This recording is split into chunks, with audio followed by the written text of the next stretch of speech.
ఈ కోస్టల్ లైన్లో ఎక్కడైతే పొల్యూషన్ ఉందనేది మన మత్స్యకార యువత కానీ నాయకులు కానీ వాళ్ళు చూపించిన ప్రదేశాల మేరకు నేను వెళ్ళి దాని నుంచి నేను స్వయంగా నేను పరిశీలిస్తాను. ఒకటి. రెండు, అసలు పొల్యూషన్ ఆడిట్ చేయమన్నాను. అది దివీస్ కావచ్చు, అరబిందో కావచ్చు, డెక్కన్ కావచ్చు, చిన్న చితక పరిశ్రమలు ఏమున్నాయో.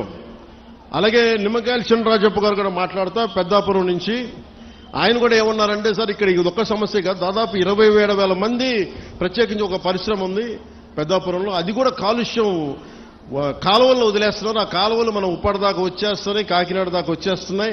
మొత్తం పంట పొలాల్లోకి వెళ్ళిపోతుంది ఆ కాలువ, ఆ నీళ్లు. దానివల్ల అదే భూమిలోకి ఇంకిపోయి అదే మనం ధాన్యం కూడా తింటా ఉన్నాం. దానివల్ల ఒళ్ళు కూడా పారైపోతుంది, క్యాన్సరస్ అవుతుంది అనేది. సో నేను పెట్టుకుంది ఏంటంటే, మనకి చాలా అభివృద్ధితో పాటు మనకు కావాల్సింది ఖచ్చితంగా పర్యావరణ పరిరక్షణ కావాల్సిందే మనకి. దాంట్లో నేను ఎక్కడ కాంప్రమైజ్ అవ్వట్లేదు. దాన్ని ఎక్కడా కూడా నేను మిమ్మల్ని వంచాలని కూడా నేను ప్రయత్నం చేయట్లా.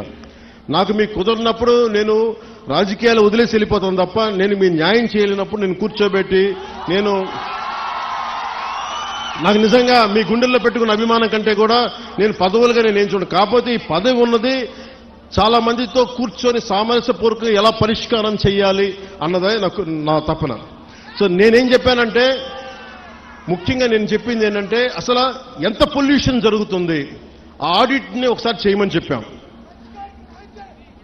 ఆడిట్ చేద్దాం, అసలు ఎంత కాలుష్యం ఉందనేది చెప్తే అందరూ అడిగారు. జగన్మోహన్ గారు మొత్తం సంఘాల నాయకులందరితో మాట్లాడి, అక్కడ ఉన్న యువతతో కూడా మాట్లాడి, ఈరోజు దాదాపు 100 మంది పైగా వచ్చారు. వాళ్ళందరితో మాట్లాడి మీ ప్రతినిధులుగా మేము అడిగింది ఏంటంటే, షణ్మోహన్ గారు, కలెక్టర్ గారు, కనీసం మాకు 100 days టైం ఉంటే దీని మీద యాక్షన్ ప్లాన్ చేద్దామని ఒకసారి, అంటే ఎలా చేద్దాం దీనికి సంబంధించి. ఎందుకంటే మీరు బోట్లు దెబ్బతినకూడదు, మీకు మీ వేటకి ఇబ్బంది పడకూడదని దీనికి ఏం చేయాలంటే ఒక ప్రాపర్ యాక్షన్ ప్లాన్, ఒక 100 రోజుల సమయం అని అడిగాం. సో మిమ్మల్ని కూడా నేను ప్రతిపాదిస్తుంది, మిమ్మల్ని అభ్యర్థిస్తుంది, మీ అందరినీ వేడుకుంటుంది. మాకు కనీసం ఒక 100 రోజుల సమయం కనుక మీరు ఇస్తే దీనికి ఒక రోడ్ మ్యాప్, ఒక ప్లాన్ క్రియేట్ చేసి మీ ముందు పెట్టి మీ అందరి అనుమతితోటే మనకి ఉపాధి అవకాశాలు ఉంటూనే మనకి కాలుష్యాన్ని ఎలా నివారించాలి అన్న దాని మీద నా ప్రణాళికకి నాకు కనీసం ఒక 100 రోజుల సమయం కావాలి. ఆ 100 రోజుల సమయాన్ని మిమ్మల్ని ఇమ్మని నేను ఆర్థించడానికే నేను ఈరోజు మీ ముందుకు వచ్చాను. నాకు ఒక 3 నెలల నుంచి 100 రోజుల సమయం కావాలి. సో మీరు ఆ 100 రోజుల్లోపు నేను ఒక రోడ్ మ్యాప్, ఒక పరిష్కార మార్గం, అవసరమైతే దీన్ని క్యాబినెట్లో మాట్లాడతాం, లేదంటే అసెంబ్లీలో కూడా మాట్లాడి మీకు న్యాయం జరిగేలాగా నేను ముందుకు తీసుకెళ్తాను. మీ అందరికీ నేను మనస్ఫూర్తిగా మీకు తెలియజేసుకున్నాను. సో నాకు 3 నెలల సమయం మిమ్మల్ని, ఇది ప్రజాస్వామ్యం, నేను 4 గోడల మధ్య కూర్చొని నేను అడగట్లా.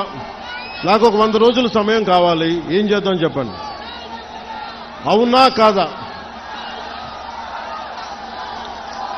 100 రోజులు సమయం ఇస్తున్నారా? నాకు ఇస్తున్నారా?